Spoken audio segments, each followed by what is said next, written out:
বক্তব্য নিয়ে আসছেন মাওলানা আমিরুল ইসলাম সাহেব। আসসালামু আলাইকুম ওয়া রাহমাতুল্লাহ। সংগ্রামী তৌহিদি জনতা, আপনাদেরকে আমি যে তথ্য দিতে চাই সেটা হলো আমাদের প্রথম কিবলা বাইতুল আকসা কে তারা দখল করতে চায়, এই মুসলমানদেরকে হত্যা করে তাদের প্রথম টার্গেট হলো এদের নিয়ে আমাদের এই আকসাকে তারা দখল করতে চায়, যেখানে আমেরিকা অন্যান্য রাষ্ট্রের অন্য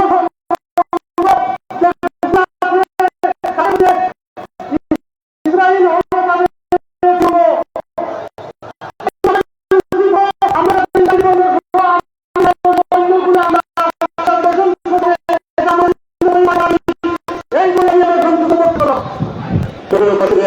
আসছেন